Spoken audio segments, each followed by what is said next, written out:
Hi everyone, my name is Tushar जय सहित्या and आज मैं आपके लिए लेके आया हूं फिजिक्स का पेपर एनालिसिस जेई एडवांस 2022 का जो पेपर था उसमें किस तरीके से जेई ने बच्चों के साथ क्वेश्चंस सामने पेश किए और किस तरीके से बच्चों ने उसको टैकल किया, क्या क्या पेपर में रहा, उन सब चीजों के बारे में हम लोग बात करेंगे। बट उससे पहले एक चीज आपको बता दें कि कल इसी चैनल पे आपको जो है जेई एडवांस 2022 के जो सॉल्यूशंस हैं वो शेयर किए गए थे। अगर आपको किसी भी क्वेश्चन में डाउट है तो बेटा एक बार उसको देखें जरूर, ठीक है। तो पेपर का एनालिसिस हम लोग स्टार्ट करते हैं एज यूजुअल। जैसे पेपर में आपके पास दो पेपर होते हैं, paper one and paper two. तो पेपर वन में आपके पास इस बार 18 क्वेश्चंस थे और पेपर टू में भी 18 क्वेश्चंस थे। कई बार ये काउंट वेरी करता है, इस बार काउंट में कोई वेरिएशन नहीं लाया गया। तो पेपर वन में जो 18 क्वेश्चंस थे उनका बाइफर्केशन किस हिसाब से था? Section one content numerical analysis questions, ठीक है। इसमें आपके पास जो न्यूमेरिकल आंसर जो होता है इसमें आपके पास क्वेश्चन होता है, you don't have any options और फिर डेसिमल डिजिट्स तक आपके पास आंसर होते हैं, 2 डेसिमल डिजिट्स तक आपको आंसर लिखना होता है। वही आपके पास पैटर्न था। जेई ने इसमें कोई नया पैटर्न इंट्रोड्यूस किया नहीं। सबसे अच्छी बात है कि पेपर में जेई ने कोई पैटर्न इंट्रोड्यूस नहीं किया। अदरवाइज क्या होता है, कई बार नया पैटर्न देख करके स्टूडेंट्स जो होते हैं वो थोड़ा सा डर जाते हैं और डर की वजह से कई बार क्वेश्चंस गलत होते हैं। बट एक चीज जो मैंने पर्सनली ऑब्जर्व करी है, जब भी जेई कोई नया पैटर्न लेकर के आता है वो एक्चुअली डरने की सिचुएशन नहीं होती है। In that situation you should be actually confident about it कि जेई ने अगर नया पैटर्न दिया है आगे आप लोगों के काम आएगा। कि जेई ने अगर नया पैटर्न दिया है तो उसमें एक्चुअली जो क्वेश्चंस होते हैं वो बहुत ज्यादा टफ नहीं होते। They just bombard a new pattern और चेक करते हैं कि आप उस पैनिक सिचुएशन में किस तरीके से बिहेव करते हैं। और इस बार जो है कुछ नया पैटर्न इंट्रोड्यूस किया नहीं गया। जैसे न्यूमेरिकल आंसर पहले भी आते रहे हैं, मोर देन वन करेक्ट जो आपके पास होता है, जैसे मल्टीपल ऑप्शंस आप टिक कर सकते हैं। गलत होने पे थोड़ा सा -2 का नेगेटिव मिलता है, तो थोड़ा सा डेंजर जोन होता है बच्चों के लिए ये कि -2 आपके पास सीधा, ठीक है। एंड मैट्रिक्स मैच के इसमें 4 सवाल थे। और पेपर 2 की अगर आप बात करें तो लगभग मिलता जुलता सा ही कुछ पैटर्न था, बट एक छोटा सा चेंज था, वो था सेक्शन नंबर 3, जिसका बच्चे काफी जगह तक इंतजार कर रहे थे कि कहां हमें इस टाइप के क्वेश्चंस मिलेंगे सिंगल चॉइस वाले, जहां हम अच्छे से स्कोर कर सकें, क्योंकि बच्चों का फेवरेट होता है सिंगल चॉइस वाला, ठीक है। क्योंकि बहुत ज्यादा दिमाग लगाना होता है, 4 में से एक ही ऑप्शन सही होता है, तो एक थोड़ा सा आपके पास ये रहता है कि हम ये आंसर हमें लग रहा है तो मोस्ट प्रोबेबली आंसर हो भी सकता है, ठीक है। थोड़ा सा सेफ जोन टाइप होता है। तो ये आपके पास क्वेश्चन पेपर का पैटर्न रहा पेपर 1 पेपर 2 में किस तरह के क्वेश्चंस आपको देखने को मिले। एंड इसके बाद अगर हम बात करें कि आपके पास किस तरीके से ये आपके पास 11th और 12th क्लास में क्वेश्चंस को जेई ने इस बार डिस्ट्रीब्यूट किया है, या कितना वेटेज किस क्लास का रहा। तो जैसे कि आप देख पा रहे हैं क्लास 11th के जो आपके पास चैप्टर्स हैं उन चैप्टर्स में से सिर्फ 13 क्वेश्चंस आपको देखने को मिले।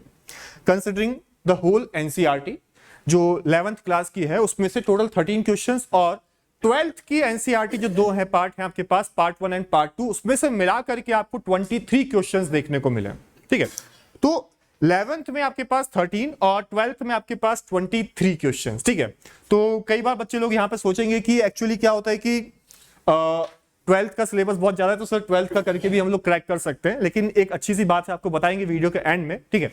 तो यहां पे पेपर वाइज अगर हम एनालिसिस देखें तो पेपर वाइज आपके पास पेपर 1 में 11th क्लास के सिर्फ 7 क्वेश्चन और 12th क्लास के आपको 11 क्वेश्चन, 12th के जो चैप्टर्स हैं। और पेपर 2 में भी लगभग यही रेशो था, एक क्वेश्चन का प्लस माइनस हुआ, 6 एंड 12। और कंबाइन जैसा कि मैंने आपको बताया पेपर 1 में आपके पास क्लास 11th 13 क्वेश्चंस और क्लास 12th आपके पास 23 क्वेश्चंस टोटल ये रहा, ठीक है। तो कंबाइन एनालिसिस आप देख सकते हैं 11th और 12th का वेटेज किस हिसाब से है। परसेंटेज वाइज अगर हम इसकी बात करें तो एक पाई चार्ट आपके लिए लेके आए। पाई चार्ट में आप देख पा रहे होंगे कि 11th क्लास का आपको यहां पे वेटेज देखने को मिल रहा है 38.9% और 12th क्लास का मिल रहा है 61.1%। दिस इज फॉर पेपर 1, ठीक है। पेपर 2 की अगर आप बात करेंगे तो इस पाई चार्ट में आप देख रहे होंगे कि पेपर 2 में 33.3% is class 11th and 66.7% is class 12th का, ठीक है। अच्छा खासा वेटेज 12th का आपको देखने को मिल रहा है, लेकिन इससे बहुत ज्यादा खुश होने की जरूरत नहीं है कि 12th का करके भी हम सेलेक्ट हो सकते हैं, बताएंगे। देखिए अब इसके बाद अगर आप बात करें तो ओवरऑल पे परसेंटेज वाइज देखेंगे तो 36-64 लगभग 1:3 का रेशियो आपके पास रहा है। मतलब 1:2 का रेशियो है टोटल, कि अगर पर क्वेश्चन आपके पास 11th के हिसाब से 12th के चैप्टर्स के लगभग 2 क्वेश्चन थे। ठीक है, अब एक और चीज देखते हैं, एक बढ़िया सा एनालिसिस कि चैप्टर वाइज किस हिसाब से क्वेश्चंस जेई ने इस बार पूछे हैं, किस चैप्टर्स को ज्यादा वेटेज दिया गया है पेपर्स में। तो चैप्टर वाइज एनालिसिस अगर आप देखोगे तो 11th क्लास के जो चैप्टर्स हैं इसमें हम लोगों ने यूनिट्स एंड डायमेंशन, बच्चे लोग का फेवरेट चैप्टर, कुछ इसमें करना होता नहीं है, सिंपल क्वेश्चंस इसमें आते हैं। तो इस बार भी बहुत सिंपल सा ही क्वेश्चंस था, बस ये था कि जो क्वांटिटीज थी वो ऐसी थी कि जिसमें आपको थोड़ा सा डायमेंशंस निकालने के लिए मेहनत करनी पड़े। तो यूनिट्स एंड डायमेंशन से जेई ने इस बार एक सवाल पूछा। वेक्टर्स कोई सवाल नहीं, ऑल्दो सवाल नहीं है इसका मतलब ये नहीं कि वेक्टर्स का यूज कहीं नहीं होता है। जहां भी आप फोर्स बना रहे हैं या किसी भी फोर्स की आप डायरेक्शन दिखा रहे हैं तो हर जगह वेक्टर्स है, कंपोनेंट्स कर रहे हैं तो भी वेक्टर्स है, बट इसका मतलब ये नहीं कि वेक्टर्स छोड़ देंगे सर। ठीक है, फिर काइनेमैटिक्स का एक सवाल, ये सवाल था प्रोजेक्टाइल मोशन से, बहुत आसान सा सवाल था। लेकिन ऐसा नहीं है कि काइनेमैटिक्स का एक सवाल हो गया तो काइनेमैटिक्स का बहुत ज्यादा वेटेज नहीं है। जैसा कि आप जानते हैं कि काइनेमैटिक्स की जो भी आपके पास इक्वेशंस ऑफ मोशन होती है वो कहीं ना कहीं पूरी मैकेनिक्स में और 12th क्लास में जो मैकेनिक्स से कंबाइंड जो सवाल होते हैं वहां पे उन इक्वेशंस का इंटीग्रेशन डिफरेंशिएशन जो आप काइनेमैटिक्स में सीखते हैं उसका बहुत यूज होता है। ठीक है, तो वेटेज कम नहीं होता है, सिर्फ क्वेश्चन का नंबर देख करके बहकावे में ना आए। ठीक है, इसके बाद आप देखेंगे कि पूरा खाली है। क्या खाली है? Newton's laws of motion and friction, फिर circular motion, work energy power और centre of mass and collision. तो सेंटर ऑफ मास कोलिजन से तो बिल्कुल गायब था, लेकिन मैं ऐसा नहीं कहूंगा कि circular motion, work energy power और न्यूटन्स लॉज ऑफ मोशन गायब था पेपर से। क्वेश्चन आपको पर्टिकुलरली इस चैप्टर में देखने को नहीं मिलेगा, लेकिन अगर मान लीजिए कि किसी क्वेश्चन में आपके पास वर्क एनर्जी थ्योरम लग रही है और उस सवाल में चार्ज की साथ में बात हो रही है, तो ऑब्वियस सी बात है कि उस सवाल को हम जो है क्लासिफाई नहीं कर सकते कि आप वर्क एनर्जी पावर में पढ़ें। वो क्वेश्चन जाएगा आपके पास इलेक्ट्रोस्टैटिक्स में। भाई चार्ज चल रहा है, दूसरे चार्ज का अट्रैक्शन रिपल्शन है, चार्ज कैरिंग वायर के आसपास चार्ज है, हम एनर्जी कंजर्वेशन यूज कर रहे हैं, वर्क एनर्जी थ्योरम का यूज कर रहे हैं, तो ऑब्वियस सी बात है वो क्वेश्चन हम यहां पे क्लासिफाई नहीं कर सकते या रख नहीं सकते।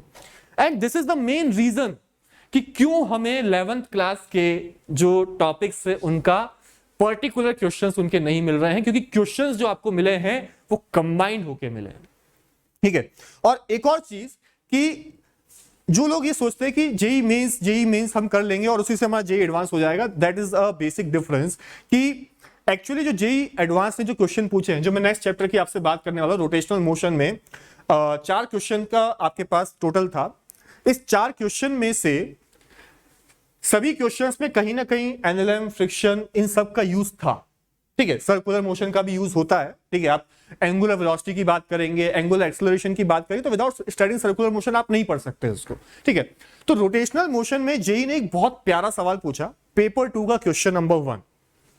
इतना प्यारा सवाल जिसमें अगर आप डायरेक्टली कैलकुलेशन करने गए तो आप उलझ गए, बट जेई ने उस क्वेश्चन को इतने अच्छे से प्रेजेंट किया कि बहुत ट्रिकी सवाल था।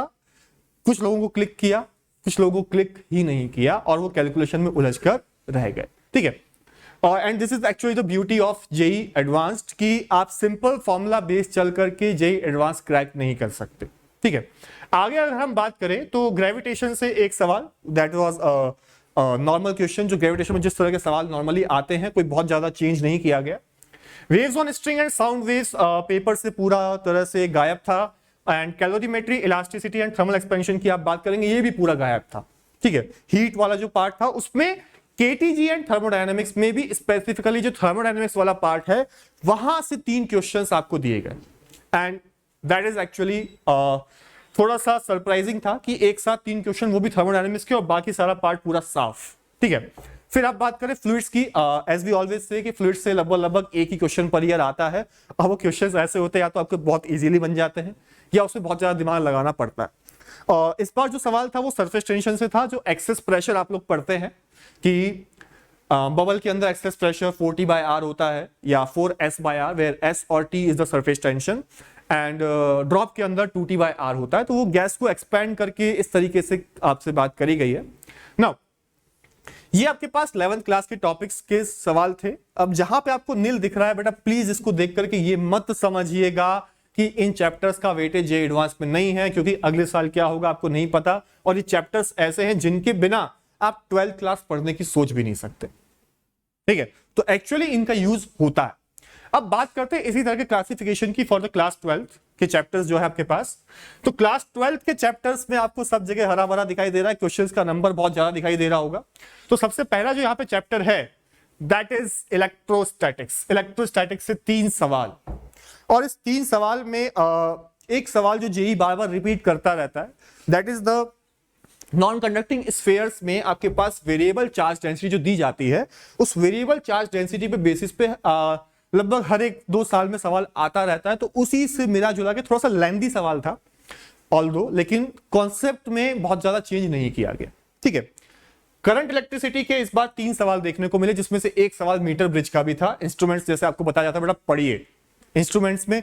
और अच्छी बात यह है कि जिन लोगों ने लास्ट ईयर के जी एडवांस के क्वेश्चंस किए होंगे तो मीटर ब्रिज का सवाल उन लोगों को बहुत मिलता जुलता लगा होगा। एक सवाल आया था कुछ साल पहले जिसमें वायर का जो थिकनेस है मीटर ब्रिज में वो यूनिफॉर्म नहीं है, और नॉन यूनिफॉर्म थिकनेस की वजह से उस वायर का रेजिस्टेंस यूनिफॉर्म नहीं था।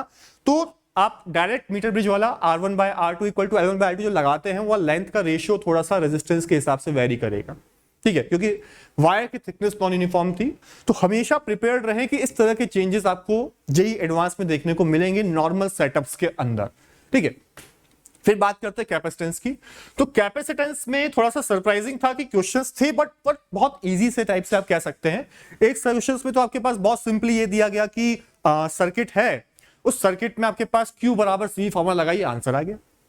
मतलब इस टाइप का बोनस टू स्टूडेंट्स कि आप बस क्वेश्चन पढ़िए और आंसर लिखिए। और एक क्वेश्चन डायरेक्ट्रिक का था, वहां थोड़ा सा आपने देखेंगे कि मेहनत लगेगी, बट अगर किसी बच्चे ने क्लास नोट्स बहुत ढंग से पढ़े हैं, अपने जो प्रैक्टिस शीट्स आपकी होती हैं वो अगर बहुत ढंग से करी हैं, तो उस तरह के क्वेश्चंस भी आपको क्लास नोट्स या प्रैक्टिस शीट में जरूर देखने को मिलेंगे। ठीक है, फिर बात करते हैं magnetic effect of current, 3 questions, and in those 3 questions one was a simple, very simple questions, जिसमें आपसे ये बात करी गई थी कि वायर का एक सेटअप्स है, long infinite semi infinite current carrying wires हैं, लूप्स हैं, इन सबको मिला जुला के एक सेटअप बनाया गया जो कि नॉर्मल क्वेश्चंस आप क्लास में करते हैं। उसी क्वेश्चंस के बेसिस पे एक छोटा सा क्वेश्चन था जिसमें आपसे ये पूछा गया कि इस सेटअप की वजह से मैग्नेटिक फील्ड क्या होगी, कैलकुलेट करके बताइए। बहुत इजी। ठीक है, फिर आगे अपन आते हैं, ईएमआई का एक क्वेश्चन था, बहुत ज्यादा वेटेज इस बार ईएमआई एसी का नहीं आया, एसी में तो बिल्कुल भी नहीं, पूरा खाली है। No question was there from AC. Geometrical optics is actually the winner over here. Winner में क्यों कह रहा हूं, सबसे ज्यादा क्वेश्चन इसी सेक्शन से आए हैं। और सबसे अच्छी बात यह लगी कि ज्योमेट्रिकल ऑप्टिक्स में भी क्वेश्चंस थे, लेकिन प्रेजेंटेशन क्वेश्चंस का इस तरीके से था कि आप एक बार तो डर जाओ। मैं ये नहीं कह रहा हूं क्वेश्चंस टफ थे, प्रेजेंटेशन, ट्रांसवर्स मैग्निफिकेशन लेंस के केस में लॉन्गिट्यूडनल मैग्निफिकेशन कंबाइन करके एक सवाल दिया गया, और लेटरल शिफ्ट या स्नेल्स लॉ जो बेसिक होता है आपके पास उस पे सवाल था। लेकिन प्रेजेंटेशन ऐसा बढ़िया दिया उन्होंने जेईई एडवांस ने कि आपको लगे कि यार क्वेश्चन करने में समय लगेगा, कैलकुलेशन थोड़ी सी पेपर में कहीं कहीं पे बहुत ज्यादा आती। ठीक है, जैसे यहाँ पे आप देखोगे ना करंट इलेक्ट्रिसिटी, तो यहाँ पे भी कुछ क्वेश्चंस करंट इलेक्ट्रिसिटी में जैसे जेईई एडवांस पूछता है, उनका फेवरेट टॉपिक है एक तरीके से इंस्ट्रूमेंट्स और एक पावर वाला सेक्शन।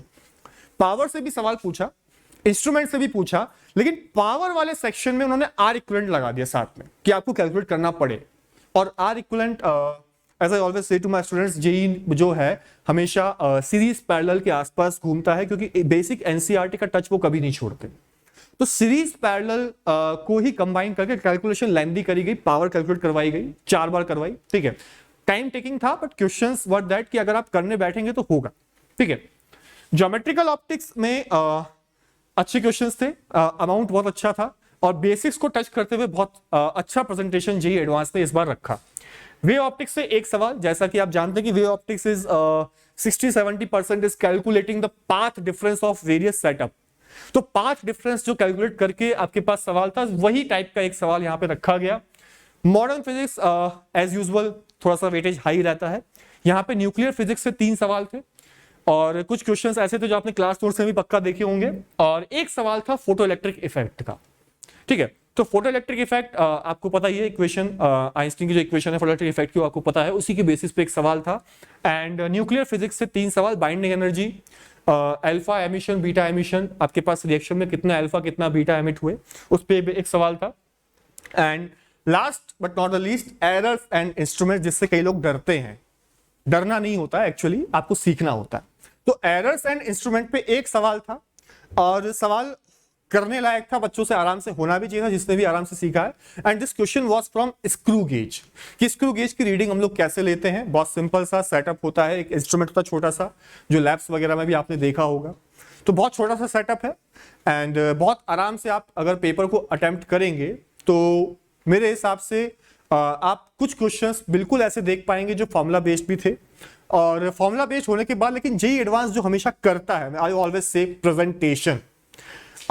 एक चीज दैट आई थॉट कि इस पेपर में मिसिंग मुझे लगी, दैट वाज कि एक तो न्यू पैटर्न जो जेईई करता है। आई वाज एक्सपेक्टिंग कि कुछ साल से कुछ नया आया नहीं है तो पैटर्न शायद कुछ नया इंट्रोड्यूस करे, कुछ ब्रेनस्टॉर्मिंग हुई हो। And the thing that I miss the most is कि कोई रिसर्च पेपर से उठाए हुए कुछ पैराग्राफ और उस पैराग्राफ में कुछ ऐसी लिखी हुई चीज जिससे बच्चों को डराया जा सके। That was missing and I actually was searching for that part, क्योंकि होता क्या है कि जो कहीं भी नई चीज आती है तो बच्चे ये सोचते हैं अरे ये तो हमने पढ़ा ही नहीं। एक्चुअली वो पढ़ा हुआ नहीं होता है, इसलिए आपको दिया जाता है पैराग्राफ लिख करके, जिसमें अगर आप पूरा पैराग्राफ पढ़ते हैं, जेईई ने पहले ऐसे क्वेश्चंस दिए हैं। आप सर्च करेंगे, प्लाज्मा एंड लॉसन नंबर का एक सवाल था 2009 या 10 में, फिर सुपर कंडक्टर्स पे एक क्वेश्चन था। तो देते हैं वो लोग, बट इस बार वो पार्ट मिसिंग था पैराग्राफ वाला पार्ट में, क्योंकि पैराग्राफ पे आप देख पा रहे होंगे पैटर्न में कहीं क्वेश्चन ही नहीं था। ठीक है, तो पैटर्न में ही नहीं था पैराग्राफ वाला, तो पैराग्राफ देकर के जो पूछना उनका बहुत अच्छी आदत लगती है मुझे, that I really missed it. ठीक है, तो this was the complete analysis of the paper class 11 class 12 wise, और क्लास 11 के किस टॉपिक से कितने सवाल आए, क्लास 12 से कितने आए। और अगर आपकी कोई क्यूरी है तो आप कमेंट सेक्शन में लिख सकते हैं, we will try to definitely solve it. Thank you.